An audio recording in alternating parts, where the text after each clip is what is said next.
Joffrey Ministries presents சுத்திகரிப்பின் ஜெபம் பாகம் 2. தேவ செய்தியாளர் பாஸ்டர் டாக்டர் PCJ ஜாஃப்ரி அவர்கள். பிரியமானவர்களே, ஆண்டவரும் இரட்சகருமாகிய இயேசு கிறிஸ்துவின் நாமத்தில் உங்களை வாழ்த்துகின்றேன். தேவன் நம்மை அவருக்கு முன்பாக அன்பில் பரிசுத்தம் உள்ளவர்களும் குற்றமில்லாதவர்களுமாய் இருப்பதற்காகவே நம்மை தெரிந்து கொண்டு நம்முடைய பாவங்களுக்காக அடிக்கப்பட்ட ஆட்டுக்குட்டியினுடைய ஜீவ புஸ்தகத்தில் நம்முடைய பெயரை எழுதி வைத்திருக்கிறார் என்பதையெல்லாம் கடந்த வாரம் தியானித்தோம். ஆட்டுக்குட்டியானவரின் ஜீவ புஸ்தகத்தில் பெயர் எழுதப்பட்டவர்கள் மாத்திரமே பரலோகத்தில் பிரவேசிக்க முடியும் என்பது பற்றியும், தேவனுக்கு விரோதமாய் பாவம் செய்கிறவன் எவனோ அவன் பெயரை ஜீவ புஸ்தகத்தில் இருந்து கிறுக்கி போடுவார் என்பது பற்றியும் வேத வசன அடிப்படையில் தெளிவாக தெரிந்து கொண்டோம். வெளிப்படுத்தின விசேஷம் 3வது அதிகாரம் 5வது வசனத்தின்படி ஜீவ புஸ்தகத்தில் இருந்து பெயரை கிறுக்கி போடாமல் தேவனுக்கு பிரியமான ஒரு பரிசுத்தமான வாழ்க்கை வாழ நாம் எப்படி ஜெபிக்க வேண்டும், எப்படி நம்மை சுத்திகரிக்க வேண்டும் என்பதை குறித்து வேதத்தில் ஒரு சில பகுதியை மட்டும் பார்த்தோம். இன்றைய தேவ செய்தியின் தலைப்பு பிரேயர் of sanctification part 2. சுத்திகரிப்பின் ஜபத்தின் பாகம் 2க்குள் போகின்றோம். கடந்த வாரம் எப்படி பாவ அறிக்கை செய்ய வேண்டும், எப்படி சுத்திகரிக்க வேண்டும் என்பதை குறித்து ஒரு பகுதியை வேத வசன அடிப்படையில் விளக்கி சொன்னேன். இன்றைக்கு அந்த சுத்திகரிப்பின் ஆழத்திற்குள் செல்ல போகின்றோம்.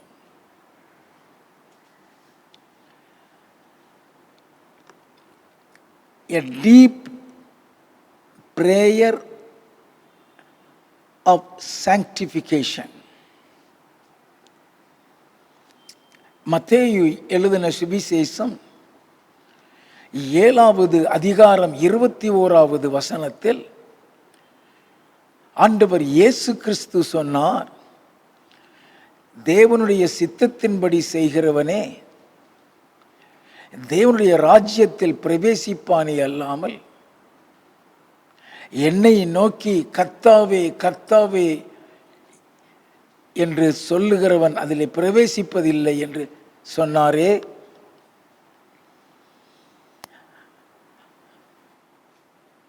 அப்படியானால் அவருடைய சித்தம்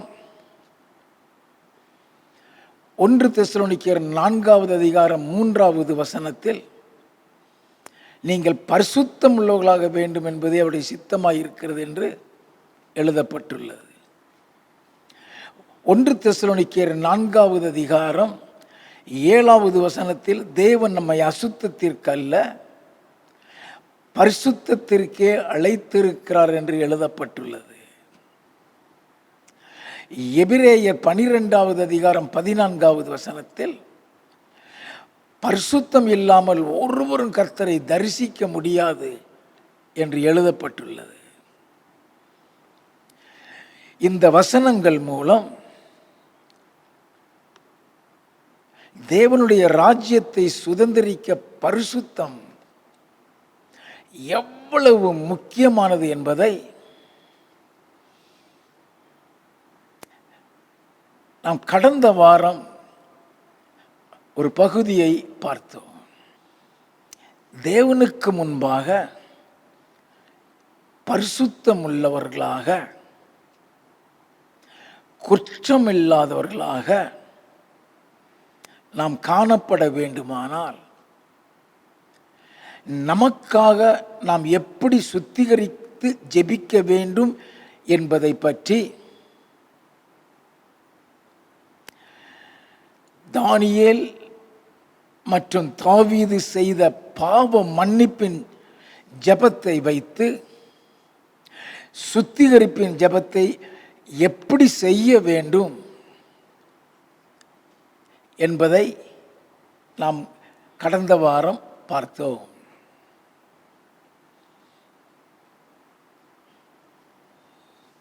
இன்றைக்கு சுத்திகரிப்பின் ஜெபத்தில் அடுத்த பகுதி,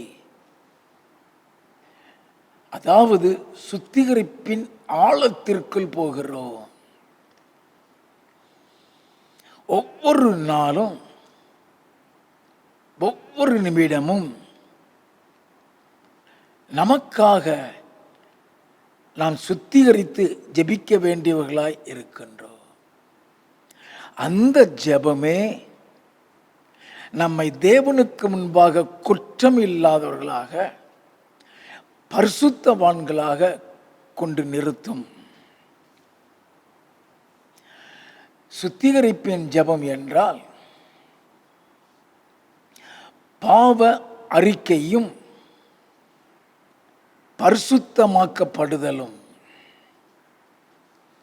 அதாவது நாம் செய்த பாவம் மன்னிக்கப்பட முதலாவது பாவ அறிக்கை செய்ய வேண்டும். அந்த பாவம் மன்னிக்கப்பட்டு முற்றிலுமாக கழுவப்பட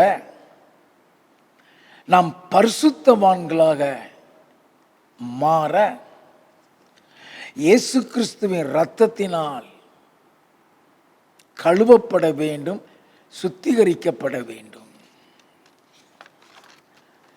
நீதிமொழிகள் 28வது அதிகாரம் 13வது வசனத்தில் தன் பாவங்களை மறைக்கிறவன் வாழ்வடைய மாட்டான், அதை அறிக்கை செய்து விட்டு விடுகிறவன் இரக்கம் பெறுவான் என்று எழுதப்பட்ட வசனத்தின்படி பாவங்களை அறிக்கை செய்து அதை விட்டு விடுகிற எவனோ அவன் இரக்கம் பெறுவான் என்ற வசனத்தின்படியே தானியேல் எப்படி பாவ அறிக்கை செய்து தேவனுக்கு பிரியமானவனாக காணப்பட்டான் என்பதை கடந்த வாரம் பார்த்தோம். 1 கொரிந்தியர் 6வது அதிகாரம் 11வது வசனத்தில் கர்த்தராகிய இயேசுவின் நாமத்தினாலும் நம்முடைய தேவனுடைய ஆவியினாலும் கழுவப்பட்டீர்கள், பரிசுத்தமாக்கப்பட்டீர்கள், நீதிமானாக்கப்பட்டீர்கள் என்று எழுதப்பட்டுள்ளதே. அதன்படி தாவீது எப்படி தான் செய்த பாவத்தை அறிக்கையிட்டு தன்னை சுத்திகரிக்கிறான் என்பதை சங்கீதம் 51வது சங்கீதத்தின் மூலம் விளக்கமாக நான் கடந்த வாரம் தியானித்தோம். நன்றாக கவனியுங்கள். வேத வசனம்தான் நம்மை வெளிச்சத்துக்கு கொண்டு வருகிறது. வேத வசனம்தான் நம்மளை பரிசுத்தவான்களாக நீதிமான்களாக மாற்றுகிறது. வேத வசனம்தான் இயேசு கிறிஸ்துவையும் ரட்சிப்பையும் குறித்து நமக்கு சொல்லிக் கொடுக்கிறது. வேத வசனம்தான் எப்படி பாவம் அறிக்கை செய்ய வேண்டும், எப்படி சுத்திகரிக்க வேண்டும் என்பதை நமக்கு விளக்கி சொல்லுகிறது.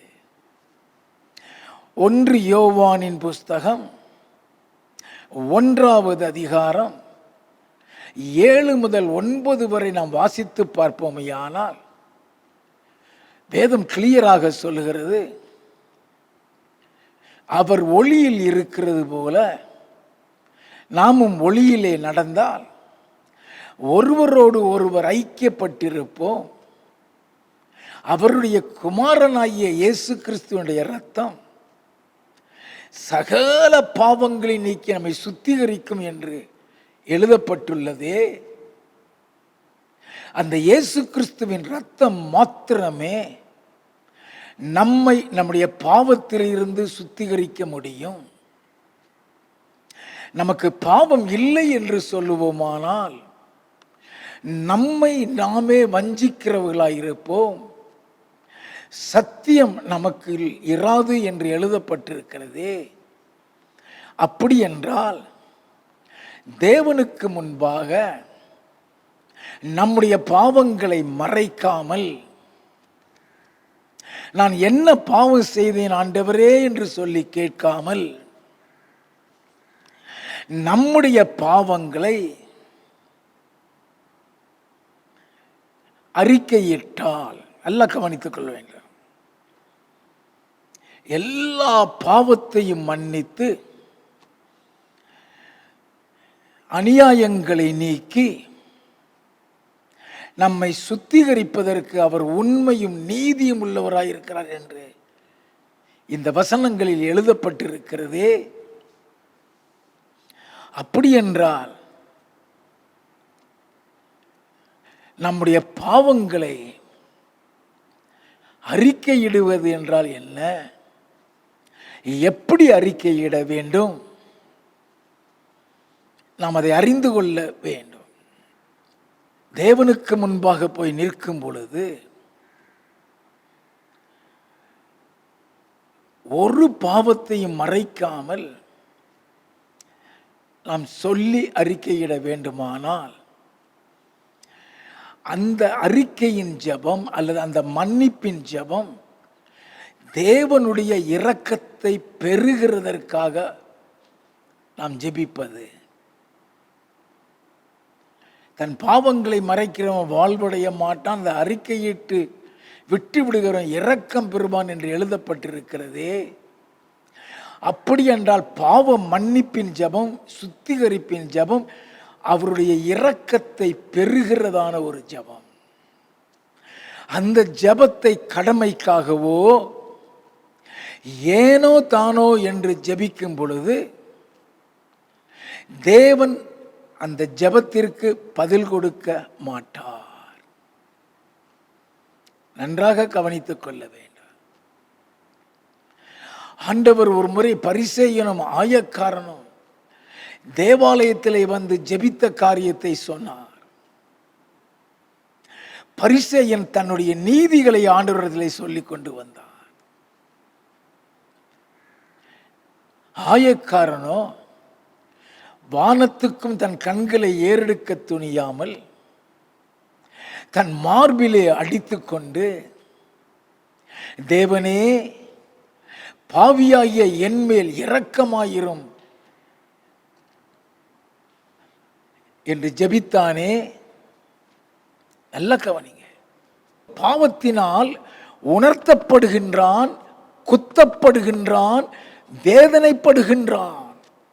அவன் செய்த பாவத்து நிமித்தம் நல்லா கவனித்துக் கொள்ள வேண்டும். தன் இருதயத்திலே குத்தப்படுகின்றான், உணர்த்தப்படுகின்றான், மனஸ்தாபப்படுகின்றான், வேதனைப்படுகின்றான். ஆகவே தன் மார்பிலை அடித்துக்கொண்டு தேவனே, பாவியாய என் மேல் கிருபையாயிரும், பாவியாய எனக்கு இரங்கும். மன்றாடுகிறானே.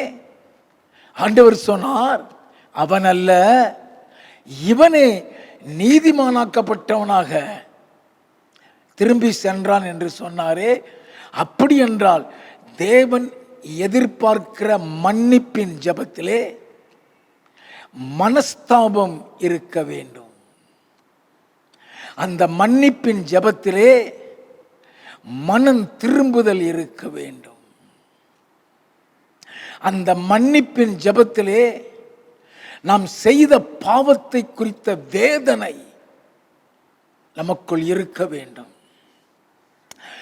அப்படிப்பட்ட மனஸ்தாபத்தோடு வேதனையோடு ஆயக்காரன் ஜெபித்தது போல தேவனை நோக்கி நாம் மன்றாடும் பொழுது ஆண்டவர் அந்த பாவத்தை மன்னிக்கும்படியாக நம்மேல் இறங்குவார். அந்த பாவத்தை முற்றிலும் நம்மை விட்டு நீக்கி போடுவார். பழைய ஏற்பாட்டில் பாவ மன்னிப்பின் ஜெபத்தை செய்யும் முன் இரட்டிலும் சாம்பலிலும் உட்கார்ந்து தங்கள் துக்கத்தை, பாவத்திற்காக தாங்கள் பட்ட வேதனையை தெரியப்படுத்தி காட்டுவார்கள். தானியேல் தேவ சமூகத்திலே ஜெபிக்கும் பொழுது தானியேல் 9வது அதிகாரம் 3வது வசனத்தை நாம் வாசித்து பார்ப்போமேயானால், ரெட்டிலும் சாம்பலிலும் உட்கார்ந்து, நல்லா கவனிக்க வேண்டும், வாசிக்க கேட்போம். நான் உபவாசம் பண்ணி ரெட்டிலும் சாம்பலிலும் உட்கார்ந்து தேவனாகிய ஆண்டவரை ஜெபத்தினாலும் விண்ணப்பங்களினாலும் தேட. நல்ல கவனிங்க. தேவனாய கர்த்தரை ஜெபத்தினாலும் விண்ணப்பத்தினாலும் தேட என் முகத்தை அவருக்கு நேராக்கி. அப்ப எப்படி ஜெபிக்கின்றான்? ரெட்டிலும் சாம்பலிலும் உட்கார்ந்து என்று சொன்னால் பாவத்திற்காக மனஸ்தாபப்பட்டு செய்த பாவத்திற்காக வேதனைப்பட்டு அந்த பாவத்தை அறிக்கையிட்டு ஜெபிக்கிறான் அந்த அதிகாரம் முழுவதிலும். ஆகவே தான் தேவதூதன் இறங்கி வந்த தானியேலே, நீ மிகவும் பிரியமானவன் என்று சொன்னார். நல்லா தெரிந்து கொள்ள வேண்டும். அந்த ஜெபத்திலே ஒரு மனஸ்தாபம், ஒரு மனம் திரும்புதல் மாத்திரம் அல்ல, நம்மையே நாம தாழ்மைப்படுத்துகிறோம். தேவனுக்கு முன்பாக நம்மையே நாம தாழ்மைப்படுத்துகின்றோம். நன்றாக நாம் தெரிந்து கொள்ள வேண்டும். ஆயக்காரன் அப்படி ஜெபித்த பொழுது ஆண்டவர் சொன்னார், தன்னை உயர்த்துகிறவன் எவனும் தாழ்த்தப்படுவான், தன்னை தாழ்த்துகிறவன் உயர்த்தப்படுவான் என்று தானே சொன்னார். அவனல்ல, இவனே நீதிமானாக்கப்பட்டவனாக சென்றான், தன்னை தாழ்த்துகிறான். நல்லா தெரிந்து கொள்ள வேண்டும். நினிவே பட்டணம் பாவத்தினால் நிறைந்து பாவத்தினால் அழிந்து போகிற சூழ்நிலைக்குள் வந்தது. அப்பொழுது கர்த்தர் யோனாவை அனுப்பி, இன்னும் 40 நாள் உண்டு,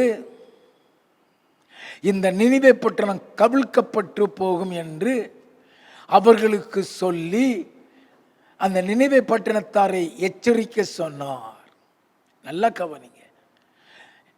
யோனாவும் தேவன் சொன்னபடியே நினிவே பட்டணத்தில் போய், இன்னும் 40 நாள் உண்டு, இந்த நினிவே பட்டணம் கவிழ்க்கப்பட்டு போகும் என்று சொன்னான்.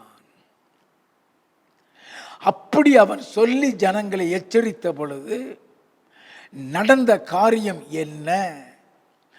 யோனாவின் புஸ்தகம் 3வது அதிகாரம் 5வது 6வது வசனங்களை வாசிக்க கேட்போம். அப்பொழுது நினிவேயில் உள்ள ஜனங்கள் தேவனை விசுவாசித்து உபவாசம் செய்யும்படி கூறினார்கள்.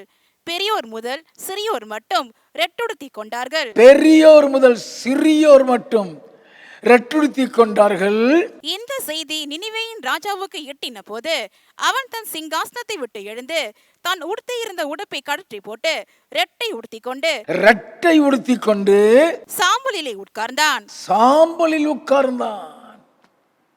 ஐயா, ஆண்டவருடைய சமூகத்திலே நீ பாவ மன்னிப்புக்காக நீ கதறும் பொழுது உன் இருதயம் குத்தப்பட வேண்டும். செய்த பாவத்தை நினைத்து மனவேதனை அடைந்து மனஸ்தாபப்பட்டு தேவ சமூகத்திலே உன்னை தாழ்த்தி கதறுகிறதற்கு பேர்தான் பாவ அறிக்கை அல்லது பாவ மன்னிப்பின் ஜெபம். நல்லா கவனித்துக் கொள்ள வேண்டும். 8வது வசனத்தில் இருந்து, மனுஷரும் மிருகங்களும் ரெட்டினால் மூடிக்கொண்டு தேவனை நோக்கி உரத்த சத்தமாய் கூப்பிடவும் அவரவர் தம் தம் பொல்லாத வழியையும் தம் தம் கைகளில் உள்ள கொடுமையையும் விட்டு திரும்பவும் கடவர்கள். நல்லா கவனிங்க. What does it mean? A prayer of sanctification or a prayer of confession. ஒரு பாவ மன்னிப்பின் ஜெபம் அல்லது ஒரு சுத்திகரிப்பின் ஜெபம் என்று சொன்னால் நன்றாக கவனித்துக் கொள்ள வேண்டும்.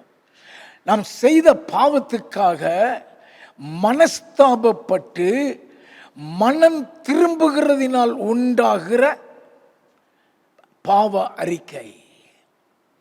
தன் பாவங்களை மறைக்கிறவன் வாழ்வடைய மாட்டான், அதை அறிக்கை செய்து விட்டு விடுகிறவன் இரக்கம் பெறுவான் சொல்லப்பட்டிருக்கிறதே.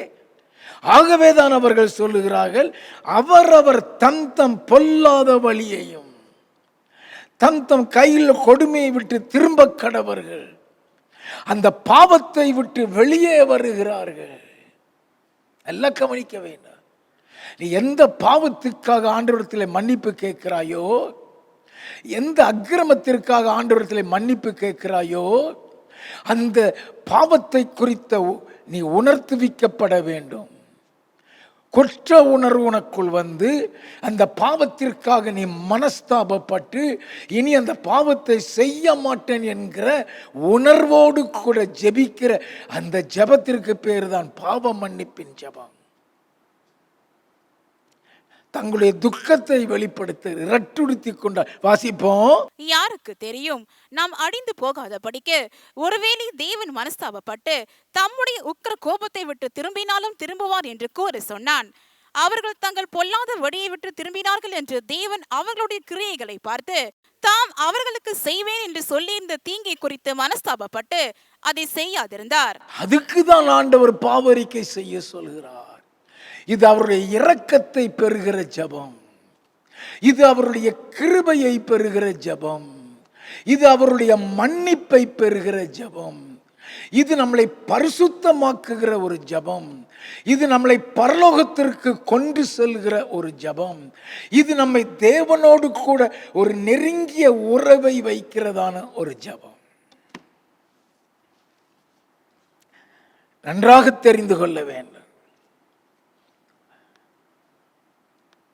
பாவ மன்னிப்பின் ஜெபம் உதட்டில் இருந்து வரவே கூடாது, இருதயத்திற்குள் இருந்து வர வேண்டும். நல்லா தெரிந்து கொள்ள வேண்டும். ஆதலால் தான் வேதம் சொல்லுகிறது, ரோமரின் புஸ்தகம் 4வது அதிகாரம் 7வது 8வது வசனங்களில் எவர்களுடைய அக்கிரமங்கள் மன்னிக்கப்பட்டதோ, எவர்களுடைய பாவங்கள் மூடப்பட்டதோ அவர்கள் பாக்கியவான்கள் என்று எழுதப்பட்டிருக்கிறது. நல்லா கவனிங்க. எவனுடைய பாவத்தை கர்த்தர் எண்ணாதிருக்கிறாரோ அவன் பாக்கியவான் என்று எழுதப்பட்டிருக்கிறது. நாம் பாவரிக்கை செய்யும் பொழுது நம்முடைய பாவங்கள், நம்முடைய அக்கிரமங்கள் மன்னிக்கப்பட்டு மூடப்படுகிறதா. நல்லா கவனிங்க. It is very important. நம்முடைய பாவத்தை குறித்து வேதம் சொல்லி, எவருடைய பாவம் மன்னிக்கப்பட்டதோ, எவருடைய பாவம் மூடப்பட்டதோ அவர்கள் பாக்கியவான்கள் என்று சொல்லப்பட்டிருக்கிறது. அந்த பாவம் மன்னிப்பினால் உண்டாகிற பாக்கியம் என்ன? நல்ல கவனிங்க. எதற்காக கர்த்தர் இதை விளக்கமாய் சொல்ல வைக்கிறார்? பாவ மன்னிப்பினால், பாவம் மூடப்படுகிறதினால் உண்டாகிற பாக்கியம் என்ன? எபிரேயரின் புஸ்தகம் 8வது அதிகாரம் 12வது வசனத்தில், நான் அவர்களுடைய அநியாயங்களை கிருபையாய் மன்னித்து, நல்லா கவனிங்க, அவருடைய அநியாயங்களை கிருபையாய் மன்னித்து அவர்களுடைய அக்கிரமங்களையும் அவருடைய பாவங்களை இனி நினையாமல் இருப்பேன் என்று கர்த்தர் சொல்லுகிறார் என்று எழுதப்பட்டிருக்கிறதே. ஒரு முறை தேவன் மன்னித்து விட்டால் மறுபடியும் அதை நினைத்து பார்க்க மாட்டார், மறுபடியும் அதை சொல்லி காட்ட மாட்டார். நல்லா தெரிந்து கொள்ளுங்க. காரணம், அதனுடைய காரணம் என்ன? ஏசாயா தீர்க்கதரிசியின் புஸ்தகம் 38வது அதிகாரம் 17வது வசனத்தில், என் பாவங்களை எல்லாம் முதுகுக்கு பின்னால் எரிந்து விட்டீர் என்று எழுதப்பட்டிருக்கிறதே. முதுகுக்கு பின்னால் எரிந்துவிட்ட பாவத்தை மறுபடியும் அவருக்கு முன்னால் கொண்டு வர மாட்டார். மீகாவின் புஸ்தகம் 7வது அதிகாரம் 19வது வசனத்தில், நம்முடைய பாவங்களை எல்லாம் சமுத்திரத்தின் ஆழங்களில் போட்டு விடுவார் என்று எழுதப்பட்டிருக்கிறதே. அது சமுத்திரத்தின் ஆழத்தில் போட்டுவிட்டால் அந்த பாவம் மூழ்கி போய்விட்டது. மறுபடியும் அதை பாவத்தை எடுக்க மாட்டார். நல்லா கவனிக்க வேண்டும். சங்கீத புஸ்தகம் 103வது சங்கீதம் 12வது வசனத்திலே, மேற்குக்கும் கிழக்குக்கும் எவ்வளவு தூரமோ அவ்வளவு தூரமாய் நம்முடைய பாவங்களை நம்மை விட்டு விலக்கினார் என்று எழுதப்பட்டிருக்கிறதே. அவ்வளவு தூரமாய் விலக்கப்பட்ட பாவத்தை மறுபடியும் கொண்டு வர மாட்டார். ஆதலால் தான் சங்கீத புஸ்தகம் 32வது சங்கீதம் 1வது வசனத்தில், எவனுடைய மீறுதல் மன்னிக்கப்பட்டதோ, எவனுடைய பாவம் மூடப்பட்டதோ அவன் பாக்கியவான் என்று எழுதப்பட்டிருக்கிறது. நல்லா தெரிந்து கொள்ள வேண்டும். அப்படி நம்முடைய பாவங்கள் மன்னிக்கப்படும் பொழுது, வெளிப்படுத்தின விசேஷம் 3வது அதிகாரம் 5வது வசனத்தில், ஆட்டுக்குட்டியானவருடைய ஜீவ புஸ்தகத்தில் இருந்து பெயரை கிறுக்கி போட மாட்டாரே. நல்லா தெரிந்து கொள்ள வேண்டும். பல நேரங்களிலே வேத வாக்கியங்களின் ஆழத்தை நாம் அறிந்து கொள்ள வேண்டும். தேவனுடைய ராஜ்யத்திற்குள் நாம் நுழைய வேண்டுமே, அவருக்கு முன்பாக ஜெயங்கொள்கிறவர்களாய் காணப்பட வேண்டுமே. வாசிக்க கேட்போம். வெளிப்படுத்தின விசேஷம் 3வது அதிகாரம் 5வது வசனம்.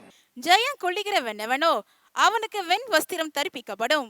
ஜீவ புஸ்தகத்திலிருந்து அவனுடைய நாமத்தை நான் கிறுக்கி போடாமல் என் பிதா முன்பாகவும் அவருடைய தூதர் முன்பாகவும் அவன் நாமத்தை அறிக்கையிடுவேன். ஜீவ புஸ்தகத்திலிருந்து பேரை கிறுக்கி போட மாட்டேன் என்று சொல்லுகிறார். கடந்த ஞாயிற்றுக்கிழமை, எனக்கு விரோதமாய் பாவம் செய்கிறவன் எவனோ அவன் பேரை கிறுக்கி போடுவேன் என்று யாத்திராகமம் 32-33 தேவன் சொன்ன வசனத்தை வைத்து பார்த்தோம், தியானித்தோமே.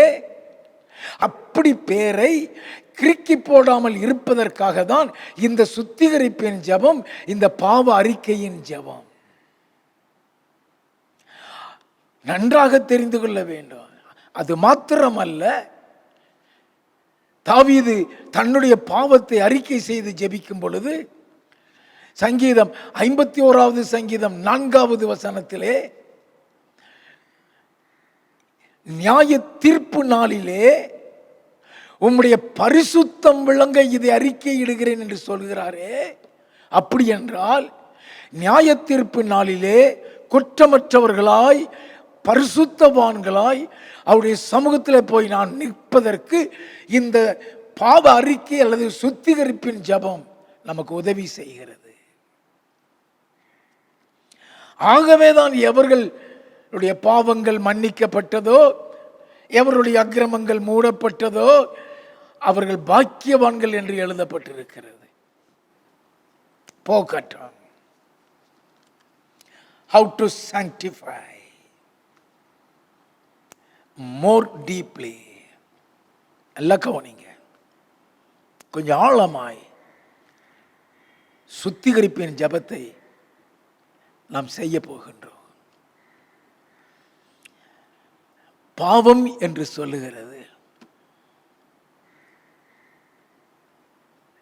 நம்முடைய ஆவி, நம்முடைய ஆத்துமா, நம்முடைய சரீரம் அனைத்தையுமே கரைப்படுத்தி விடும். இவரது சின்ன பாவம் தானே நினைக்கலாம். எந்த பாவம் செய்தாலும் சரி, ஒரு பாவம் செய்துட்டியா உன் சரீரம் கரைபடுகிறதா,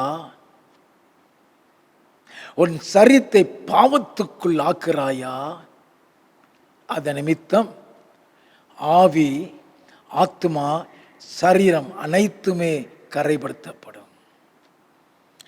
ஆண்டவருடைய சமூகத்தில் போய் நாம் நிற்க வேண்டுமானால், அல்லது இயேசு கிறிஸ்துவினுடைய வருகையிலே நாம் எடுக்கப்பட வேண்டுமானால், ஆவி, ஆத்துமா, சரீரம் அனைத்தும் குற்றமற்றதாக அவருக்கு முன்பாக இருக்க வேண்டும். வாசிப்போம்.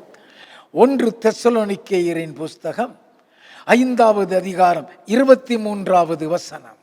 சமாதானத்தின் தேவன் தாமே உங்களை முற்றிலும் பரிசுத்தமாக்குவாராக.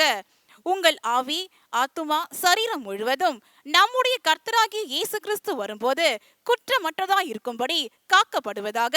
நல்லா கவனிங்க. வசனத்தின் ஆழங்களை நாம் தெரிந்து கொள்ள வேண்டும். ஒவ்வொரு வசனமும் நம்மளை பரலோகத்துக்கு வழி நடத்தக்கூடியது. அப்போஸ்தலனாகிய பவுல் தெசலோனிக்கேயருக்கு எழுதும் பொழுது இப்படியாக சொல்கிறார், சமாதானத்தின் தேவன் தாமே உங்களை முற்றிலும் பரிசுத்தமாக்குவாராக. உங்களுடைய ஆவி, ஆத்துமா, சரீரம் முழுவதும் நம்முடைய கர்த்தராகிய இயேசு கிறிஸ்து வரும் பொழுது குற்றமற்றதாய் இருக்கும்படி காக்கப்படுவதாக. அதற்காகத்தான் நாம் இந்த ஜெபத்தை எல்லாம் செய்து கொண்டிருக்கிறோம். அவருடைய வருகையில் நம்முடைய ஆவி, ஆத்மா, சரீரம் அனைத்தும் குற்றமற்றதாய் இருக்கிறதற்காக தான் நமக்காக நாம் ஜெபிக்கிற ஜெபத்தை சொல்லிக் கொடுத்து கொண்டே வருகின்றேன். நம்முடைய ஆவி, ஆத்மா, சரீரம் அனைத்தும் பரிசுத்தமாய் இருக்க வேண்டுமானால் ஒரு சுத்திகரிப்பின் ஜெபம் இருக்க வேண்டும். அப்படிப்பட்ட ஜெபத்தை நாம் செய்ய வேண்டும் என்று வேதம் சொல்லுகிறது.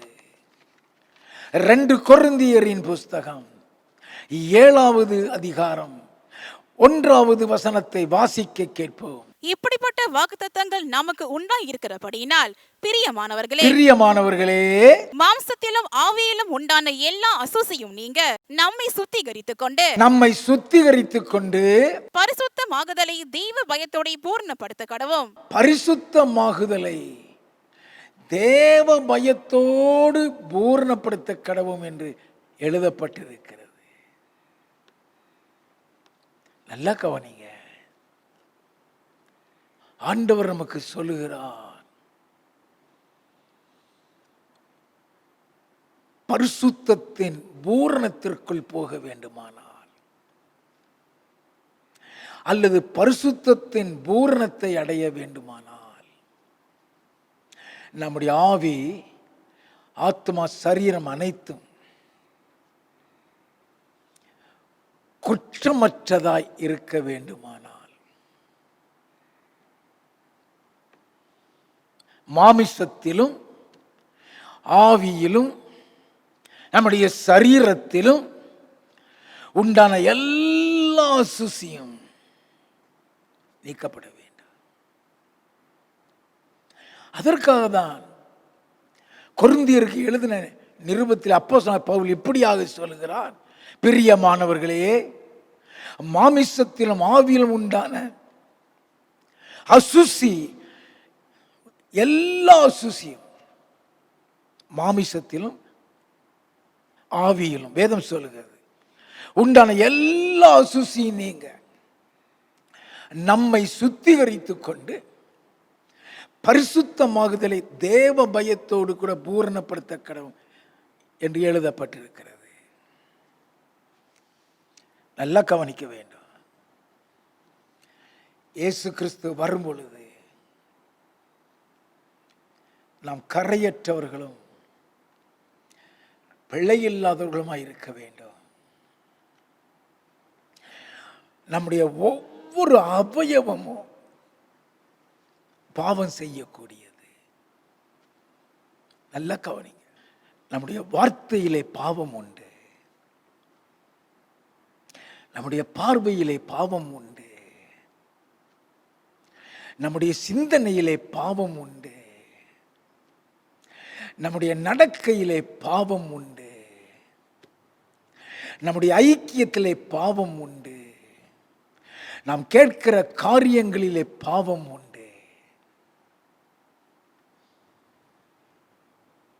ஆதலால் தான் நமக்கு பாவம் இல்லை என்போமானால் நம்மை நாமே வஞ்சிக்கிறவர்களாக இருப்போம் என்று எழுதப்பட்டிருக்கிறது. நல்லா கவனிங்க, வெரி இம்பார்ட்டன்ட். கடந்த வாரம் இருதயத்தை குறித்து தியானித்தோம். எரேமியா 17:9 இருதயமானது திருக்குள்ளதும் கேடு நிறைந்ததும் என்று எழுதப்பட்டிருக்கிறது. அது எப்படி திருக்குள்ளது, அது எப்படி கேடு நிறைந்தது என்பதை வேத வசனங்கள் மூலம் பார்த்தோமே. என் ஆண்டவர் இயேசு சொன்னார், மார்க்கு எழுதினதான சுவிசேஷம் 7வது அதிகாரம் 20 இருந்து 23 வரை நம்ம வாசித்து பார்த்தால், இந்த இருதயத்தில் இருந்து புறப்பட்டு வருகிற ஒவ்வொரு காரியமும் நம்மளை எப்படி தீட்டுப்படுத்தும் என்று விளக்கமாக எழுதப்பட்டுள்ளது. அதை கடந்த வாரம் தியானிக்கவும் செய்தோம். அந்த இருதயத்திலேயே உண்டாகிற அத்தனை காரியங்களும் நம்மளை பாவத்துக்குள்ளாக்கி நம்மளை கரைப்படுத்தி விடுகிறது, நம்மளை தீட்டுப்படுத்தி விடுகிறது. அது நிமித்தம் நம்முடைய பரிசுத்தத்தை இழந்து விடுகின்றோம்.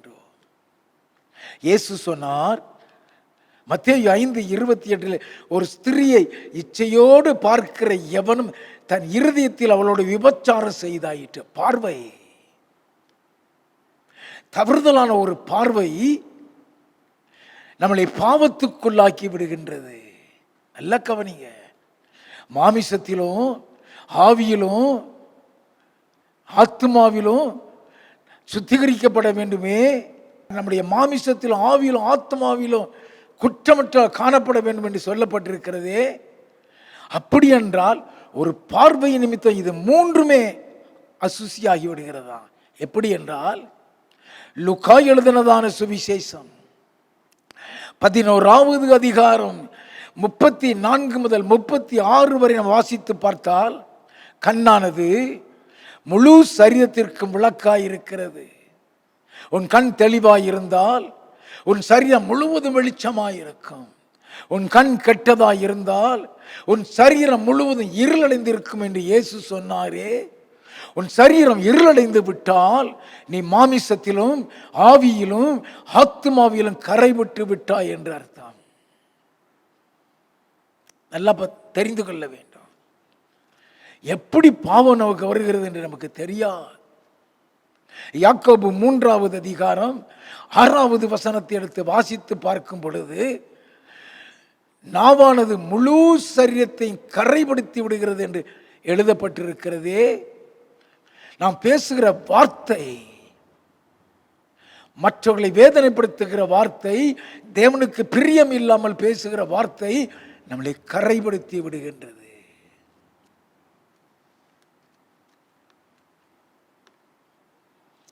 இப்படி நம்முடைய சரீரத்தின் ஒவ்வொரு அவயவமும் நம்மளை பாவத்திற்குள்ளாக்கி கரைப்படுத்தும் பொழுது நம்முடைய ஆவி, நம்முடைய ஆத்மா, நம்முடைய சரீரம் அனைத்துமே பாவத்திற்குள்ளாக்கப்படுகிறது, கரைப்படுத்தப்படுகிறது. ஆகவேதான் 2 பேதுரு 3வது அதிகாரம் 14வது வசனத்தில் அப்போஸ்தலனாகிய பேதுரு தன்னுடைய நிருபத்திலே எழுதியிருக்கிறார், இவைகள் வர காத்திருக்கிற நீங்கள் கரையற்றவர்களும் பிள்ளை இல்லாதவர்களுமாய் சமாதானத்தோடு அவருடைய சன்னிதானத்திலே காணப்பட வேண்டும் என்று எழுதியிருக்கிறார். கரையற்றவர்களும் பிள்ளை இல்லாதவர்களுமாய் அவருடைய சன்னிதானத்தில் காணப்படுகிறதற்காகவே பாவ அறிக்கையும் சுத்திகரிப்பும் ஜெபத்தையும் நாம் பண்ண வேண்டும். அப்படி என்றால் கரையற்றவர்களாக பிள்ளை இல்லாதவர்களாக காணப்பட எப்படி சுத்திகரித்து ஜெபிக்க வேண்டும்? Very important. How to sanctify. தேவ சமூகத்தில் போகிறேன்னா ஆண்டவர் சொன்னார் பேதுருவை பார்த்து, சீமோனே 1 மணி நேரம் விழித்திருக்க கூடாதா? நல்ல கவனிங்க. 1 மணி நேரம் விழித்திருக்க கூடாது. உனக்காக 1 மணி நேரம் நீ ஜெபிக்க வேண்டும். எவ்ரிடே ஜெபிக்க வேண்டும். அப்படி என்றால் உனக்காக நீ தேவ சமூகத்தில் போகும் பொழுது எப்படி ஜெபிக்க வேண்டும் என்பதை அறிந்து கொள்ள வேண்டும். சங்கீத புஸ்தகம் 139வது சங்கீதம் 23, 24 வசனங்களை வாசிக்க கேட்போம். தேவனே, என்னை ஆராய்ந்து என் இருதயத்தை அறிந்து கொள்ளும். என்னை சோதித்து என் சிந்தனைகளை அறிந்து கொள்ளும். வேதனை உண்டாக்கும் வழி என்னிடத்தில் உண்டோ என்று பார்த்து நித்திய வழியிலே என்னை நடத்தும். நல்ல கவனிங்க. இந்த ஜெபம் தேவ சமூகத்தில் நம்மளை ஆராய்ந்து பார்க்கிற ஜெபம். ஒவ்வொரு நாளும் நாம் நம்மை ஆராய்ந்து எங்கு தப்பு செய்தோம், என்ன தப்பு செய்தோம், தேவ சமூகத்தில் முதல்ல நாம ஆராய்ந்து பார்க்க வேண்டும். யாரிடமாவது கோபப்பட்டு இருக்கிறோமா? யாருடைய மனது வேதனைப்படி நடந்திருக்கிறோமா? யார் மீதாவது கசப்பு வைத்திருக்கிறோமா? யாரையாவது மன்னிக்க முடியாமல் இருக்கிறோமா? நல்ல கவனிங்க. யாருடையாவது ஒப்புரவாக வேண்டியது இருக்கிறதா? நம்மளே நாம ஆராய்ந்து பார்க்கணும். நம்மளுடைய இருதயமே நம்மை குற்றவாளியாக தீர்க்கும். நம்முடைய இருதயத்துக்குள்ளாகவே நாம் முதலாவது உணர்த்துவிக்கப்படுவோம். நாம் செய்த பாவங்களை நாமே நினைவு கூறக்கூடிய நேரம் தேவ சமூகம்.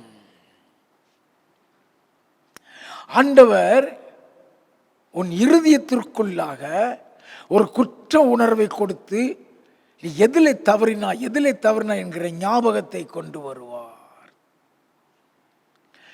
மன்னிப்பு கேட்டு சுத்திகரிக்க வேண்டும்.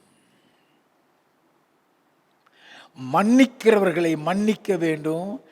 ஒப்புரவாக கூடியவர்களோடு ஒப்புரவாக வேண்டும். உன் இருதயத்திற்குள் கசப்பு வைக்கவே கூடாது.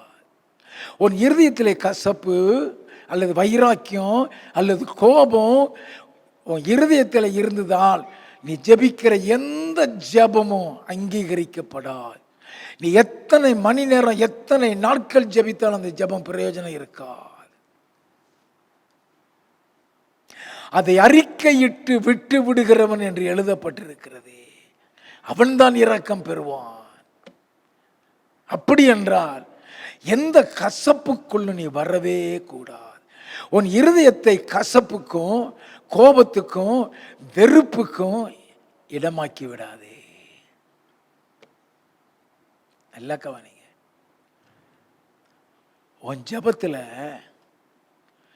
ஓம் பாவத்தை மட்டுமே சொல்லி அறிக்கை செய்ய வேண்டும். அவன் இப்படி செஞ்சிட்டான் ஆண்டவரே, அவன் இப்படி சொல்லிட்டான் ஆண்டவரே, அவன் நிமித்தம் நான் இப்படி ஆயிட்டேன் ஆண்டவரே, அது நிமித்தம் எனக்கு கோபம் வருது ஆண்டவரே. ஒரு நாளும் சொல்லாத. உன் ஜெபத்தை தூக்கி குப்பையில போட்டு விடுவோம்.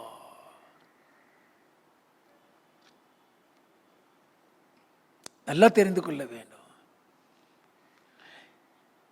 எவ்வளவு யார் உனக்கு கடினமாய் உனக்கு நடந்தாலும் சரி, யார் உன்னை வேதனைப்படுத்தினாலும் சரி, அவர்களை மன்னிக்கிற மன்னிப்பு தான் இயேசுவின் அன்பு. நல்லா கவனித்துக் கொள்ள வேண்டும். உன் ஜெபத்துல ஒரு நாளும் அவன் அப்படி செய்தான் ஆண்டவரே, அவன் நிமித்தமாக நான் கொலைகாரன் ஆயிடக்கூடாது ஆண்டவரே. சிலர் அப்படி ஜெபிக்கிறது உண்டு.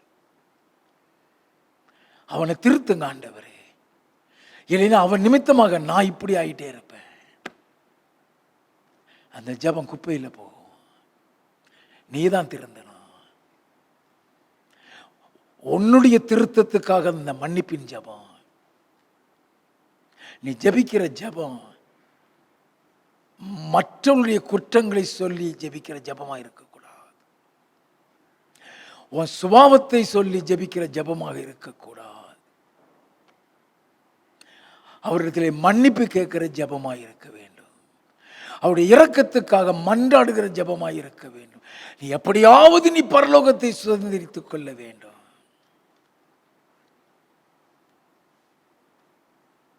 உன் பார்வையில பாவம் இருக்குதா? உன் வார்த்தையில பாவம் இருக்குதா? உன் சிந்தனையில பாவம் இருக்குதா? உன் செய்கையில பாவம் இருக்குதா? அறிக்கையில நல்லா கவனிங்க. இவையெல்லாம் செய்திருக்கிறோமா? ஒரு பெண்ணை இச்சித்திட்டியா? அல்லது ஒரு பையனை இச்சித்திட்டியா? இந்த நேரத்தில் இந்த பையனை நான் இச்சித்தேன், இந்த பொண்ணை இச்சித்தேன், ஆண்டவரத்தில் சொல்லி மன்னிப்பு கேளு. ஏதாவது ஒரு பாவம் செய்திருந்தா என்ன மன்னின்னு சொல்றதல்ல, அதுக்கு தான் உனக்கு ஞாபகத்துக்கு கொண்டு வருகிறார். நீ பாவம் மன்னிப்பின் ஜெபம் என்றால் பார்க்கிறவங்களாம் உனக்கு இச்சையா இருக்குதா? அதுல இருந்து உனக்கு ஒரு விடுதலை வேணுமா? ஆண்டவரே சொல்லு, எனக்கு இந்த இச்சையா இருக்குது ஆண்டவரே, அதுல இருந்து எனக்கு விடுதலையை தாரும், எனக்கு மன்னியும், என் பாவத்தை மன்னியும், என்னை சுத்திகரியும். நல்லா கவனி. எந்த பாவத்தை உன்னால் விட முடியாமல் இருக்கிறையோ, எந்த பாவத்தில் நீ போராடி கொண்டிருக்கிறாயோ, ஆண்டவரிடத்தில் கிருபையை கேளு. ஆண்டவரே, அந்த பாவத்தில் இருந்து வெளிவருகிற கிருபையை தாரும், அந்த பாவத்தை மறக்கிற கிருபையை தாரும், அந்த பாவத்தை செய்யாமல் இருக்கிற கிருபையை தாரும். ஆண்டவரே, நீர் விரும்புகிற பரிசுத்தத்திற்குள் வாழுகிற கிருபையை தாரும். ஆண்டவரத்தில் ஜெபி. நீ எப்பொழுதெல்லாம் பாவ மன்னிப்பு ஜெபிக்கிறாயோ, அந்த பாவ மன்னிப்பின் ஜெப நேரத்திலே பாவத்தில் இருந்து விடுதலை அடையக்கூடிய கிருபையை கேட்டு ஜெபி. தருவாரு, ஆண்டவர் தருவார். நல்லா தெரிந்து கொள்ளும். பரிசுத்தம், தேவன் விரும்புகிற பரிசுத்தங்கிறது தன்னால வந்து விடாது. நீ எந்த அளவுக்கு வாஞ்சியா இருக்கிறாய், நீ எந்த அளவுக்கு பரிசுத்தத்தை விரும்புகிறாய், ஆண்டவர் பார்ப்பார், அப்படியே நடத்துவார், பியூட்டிஃபுல்லா சொல்லி கொடுப்பார். நல்லா தெரிந்து கொள்ள வேண்டாம்.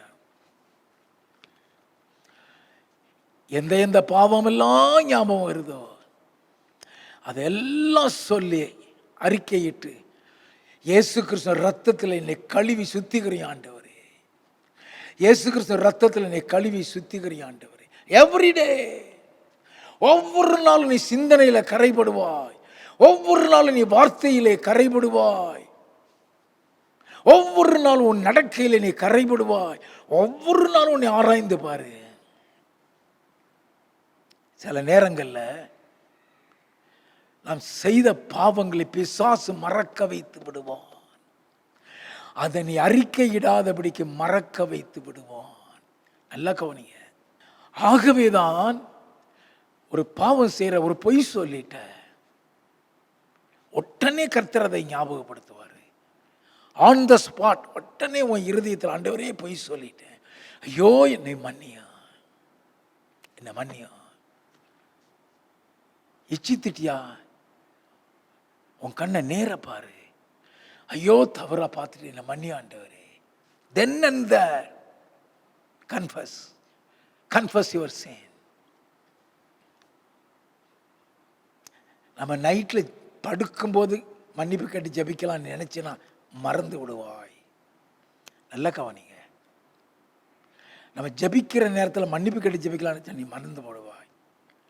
நீ பாத்ரூம் இருந்தாலும் சரி, நீ குளிச்சுட்டு இருந்தாலும் சரி, நீ படுக்கையில் இருந்தாலும் சரி, நீ நடந்து கொண்டு இருந்தாலும் சரி, நீ வாகனத்தில் போய்கொண்டு இருந்தாலும் சரி, அலுவலகத்தில் வேலை பார்த்து கொண்டிருந்தாலும் சரி, நீ செய்த ஒரு பாவம் உனக்கு ஞாபகத்துக்கு வருதா, அந்த சணப்பொழுதில் மன்னிப்பு கேடு, உன்னை சுத்திகரித்து ஜெபி. எந்த நேரத்திலும் இயேசு வருவார். போயிடணும். தேவ சமூகத்திலே முதல்ல உனக்கு தெரிஞ்ச ஞாபகத்துக்கு வர்றதெல்லாம் மன்னிப்பு கேட்டு விட்டு ஆண்டவரை பார்த்து நீ கேட்க, ஆண்டவரே நான் அறிக்கை செய்யாத பாவங்களை எனக்கு ஞாபகப்படுத்த ஆண்டவரே. Ask the Lord to remind you the sins that you have committed against God. ஆண்டவருக்கு விரோதமாய் நீ என்ன பாவம் செய்திருக்கிறாய், ஆண்டவரே எனக்கு ஞாபகப்படுத்தும், எனக்கு ஞாபகப்படுத்தும். என்னை சோதித்து என் சிந்தனைகளை அறிந்து கொள்ளும். வேதனை உண்டாக்குற வழி என்னிடத்தில் உண்டோ என்று பார்த்து அதை எனக்கு சொல்லித்தாரும் ஆண்டவரே. கேளு, அவர் ஞாபகப்படுத்துவார். மறந்து போனதை ஞாபகப்படுத்துவார். அது அறிக்கை செய், மன்னிப்பு கேளு, இயேசு கிறிஸ்து ரத்தத்தில் சுத்திகரி. நீ பரிசுத்தத்துக்கு மேல் பரிசுத்தம் அடைந்து கொண்டே வருவாய். உன் பாவங்கள் சேர்ந்து கொண்டிருக்காது. நல்லா கவனிங்க, அந்த மன்னிப்பு கேட்க அந்த பாவம் சமுத்திரத்தின் ஆழத்தில் போடப்பட்டு விடும். அவருக்கு முதுகுக்கு பின்னால போடப்பட்டு விடும். எவ்வளவு நேரம், how to sanctify, எப்படி சுத்திகரிக்க வேண்டும்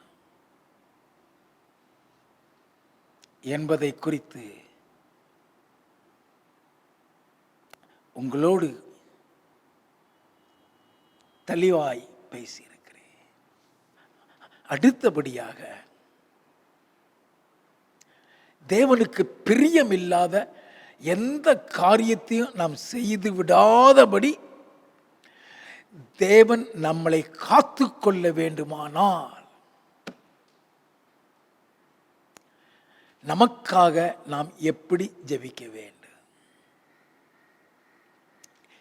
இந்த ஜெபத்தை குறித்து இன்று மாலையில் 6 மணிக்கு உங்களோடு கூட பேசுவேன். தவறாது இன்று மாலை 6 மணி ஜெப வேளையில் நமக்காக நாம் எப்படி ஜெபிக்க வேண்டும், அடுத்த பகுதியை உங்களுக்கு சொல்லி தருகிறேன். அதையும் கேட்டுக்கொள்வோம். உங்கள் அனைவருக்காகவும் இந்த யூடியூப் மூலமாக நான் ஜெபிக்கிறேன். உங்களுடைய ஆசீர்வாதங்களுக்காக, உங்களுடைய பாதுகாப்பிற்காக, உங்களுடைய சுகத்திற்காக நான் ஜெபிக்கிறேன். நான் ஜெபிக்கிற நேரம் உங்களுக்கு எந்த வியாதி இருந்தாலும் அந்த வியாதி அந்த நேரத்தில் ஆண்டவரிடத்தில் சொல்லுங்க, இந்த வியாதியிலிருந்து எனக்கு சுகத்தை தாரும். அவங்க பாதுகாப்புக்காக ஜெபிக்கும் பொழுது, ஆண்டவரே எனக்கும் என் குடும்பத்துக்கும் இந்த பாதுகாப்பை தாரும். ஆசீர்வாதத்துக்காக ஜெபிக்கும் பொழுது, என்னை என் குடும்பத்தை ஆசீர்வதி என்று சொல்லி, நான் என்னென்ன காரியத்துக்கு ஜெபிக்கிறேனோ என்னோட கூட சேர்ந்து நீங்கள் ஒருமனப்பட்டு ஜெபித்தீங்கன்னா அப்படியே உங்கள் வாழ்க்கையில் அந்த அற்புதம் நடக்கும். கர்த்தரை நம்புங்க, அவரை விசுவாசிங்க, அற்புதம் செய்வார். ஜெபிப்போமா? கண்களை மூடி கழுவோம். எங்கள் அன்பின் பரலோக பிதாவே, இயேசு கிறிஸ்துவின் நாமத்தில் இந்த யூடியூப் மூலம் உடைய வார்த்தையை கேட்டு இந்த மக்களுக்காக நான் ஜெபிக்கிறேன் ஐயா. நாங்கள் செய்த எந்த பாவமா இருந்தாலும் தயவாய் எங்களுக்கு மன்னிங்க ஆண்டவரே. இயேசு கிறிஸ்துவினுடைய ரத்தம் சகல பாவங்கள் நீக்கி சுத்திகரிக்கும் சொன்னீரே. அந்த ரத்தத்தினால் எங்களை கழுவுங்க ஐயா. யார் யார் இந்த ஜெபத்தை கேட்டுக்கொண்டிருக்கிறார்களோ அத்தனை பேருக்காக ஜெபிக்கிறேன். எங்களுடைய பாவங்கள், எங்களுடைய அக்கிரமங்களை தயவாய் மன்னித்து எங்களுடைய ரத்தத்தில் கழுவி சுத்திகரிங்க தேவனே. இந்த ஜெபத்திற்கு நீர் பதில் கொடுக்க வேண்டுமே. நம்முடைய பிள்ளைகள் ஆசையோடு வாஞ்சியோடு இந்த நம்முடைய வார்த்தையை கேட்டுக்கொண்டிருந்தார்களே, அதனுடைய ஆசீர்வாதத்தை பெறத்தக்கதாக இப்பொழுது ஒவ்வொருவரையும் ஆசீர்வதிப்பீராக. உம்முடைய கரத்தில் ஒப்பு கொடுத்து ஜெபிக்கிறேன். அவர்களையும் அவர்கள் குடும்பத்தையும் ஆசீர்வதியும். அவர்கள் செய்கிற வேலை, அவர்கள் செய்கிற தொழிலை ஆசீர்வதியும். அவருடைய வருமானத்தை ஆசீர்வதியும். அவர்களையும் அவருடைய பிள்ளைகளையும் அவருடைய குடும்பத்தினர் அனைவரையும் கர்த்தர் ஆசீர்வதிப்பீராக. அவருடைய வீட்டிலே நம்முடைய ஆசீர்வாதம் தங்கட்டும் ஆண்டவரே. கிருபை செய்வீராக ஐயா. கொடிய பொல்லாத வியாதி தேசம் முழுவதும் பரவி இருக்கிறது அறிவே. ஒவ்வொரு வீட்டையும் சுற்றி அக்கினி வேலி போடுங்க ஆண்டவரே. ஒவ்வொருவரையும் கரத்தில் வைத்து பாதுகாத்துக்கொள்ள, இவர்களையும் இவர்கள் பிள்ளைகளையும் இவர்கள் குடும்பத்தினரையும் பாதுகாத்துக் கொள்வீராக. ஒரு வியாதி இவர்களை தொடக்கூடாது ஐயா. ஒரு வாதைகள், ஒரு கொள்ளை நோய்கள் இவர்களை தொடாதபடி பாதுகாத்துக் கொள்ளுங்க. யார் யார் என்ன வியாதியில பாதிக்கப்பட்டிருந்தாலும் சரி, நானே உங்கள் பரிகாரியாகிய கர்த்தர் என்று சொன்னீரே. இப்பொழுதே அவர்களுக்கு நீ சுகத்தை கொடுங்க ஆண்டவரே. எந்த வியாதியில எவ்வளவு கஷ்டப்பட்டாலும் என் ஆண்டவர் இயேசு கிறிஸ்துவின் நாமத்தில் அத்தனை பேரும் பரிபூர்ண சுகமடைய கிருபை செய்வீராக. அவர்களையும் அவருடைய வீட்டையும் உம்முடைய பிரசன்னத்தினால் நிரப்பும் ஆண்டவரே. பிசாசு மந்திரவாதி காணாதபடி உடைய இரத்த கோட்டைக்குள் மூடிக்கொள்வீராக. வீட்டை சுற்றி அக்கினி வேலி போட்டு பாதுகாப்பீராக. உடைய ஆசீர்வாதம் அவர்கள் சிரசிலே இருக்கட்டும். இப்பொழுதும் இந்த ஜெபத்தில் பங்கு பெறுகிற ஒவ்வொருவர் மீதும் உடைய கரத்தை வையும். அவர்கள் மீது உடைய கரத்தை வைத்து அவர்களை ஆசீர்வதிப்பீர். அவருடைய குடும்பத்தை ஆசீர்வதிங்க ஆண்டவரே. உடைய அறிகிற அறிவை கொடுப்பீராக.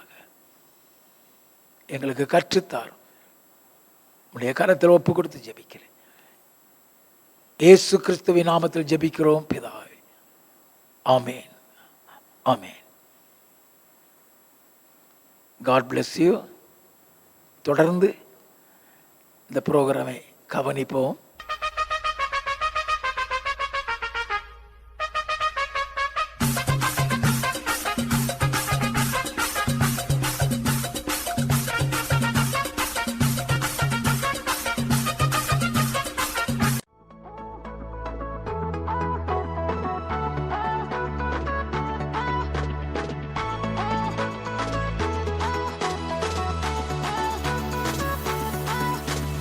அற்புதம் அதிசயம் இந்த ஆண்டு நடக்க போகுது. அற்புதம் அதிசயம் இந்த ஆண்டு நடக்க போகுது. கவலைப்படாத கவலைப்படாத கவலைப்படாத கவலைப்படாத. அற்புதங்கள் குவிய போகுதே, அற்புதங்கள் குவிய போகுதே. சூப்பர் நேச்சுரல் ஆண்டு இது, சூப்பர் நேச்சுரல் ஆண்டு, சூப்பர் நேச்சுரல் ஆண்டு இது, சூப்பர் நேச்சுரல் ஆண்டு.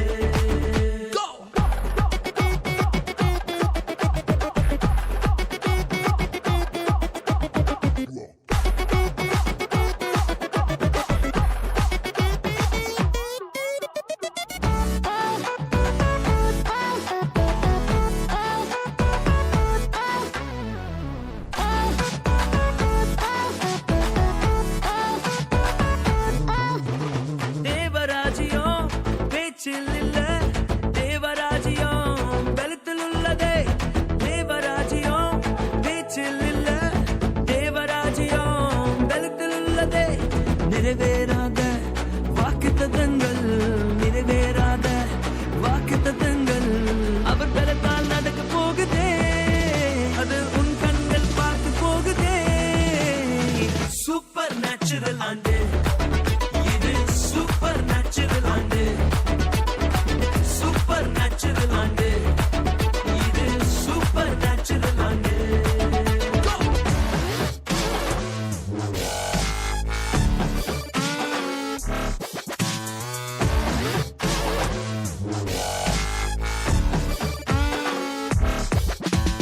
இதுவரைக்கும் இங்கு தேசங்கள் கேளா அற்புதங்கள் செஞ்சிடுமே எங்க சந்ததி.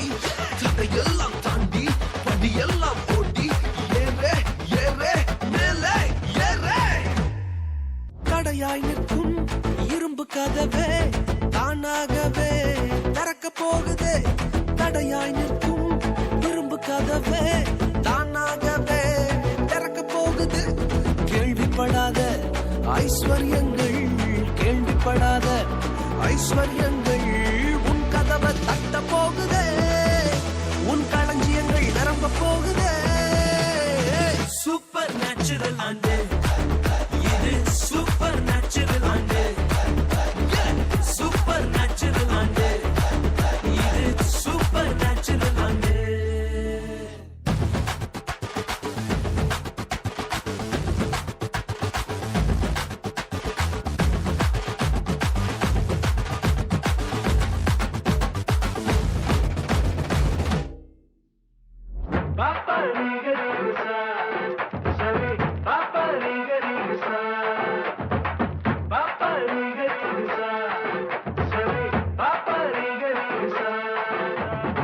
சூப்பர் நேச்சுரல் ஆண்டு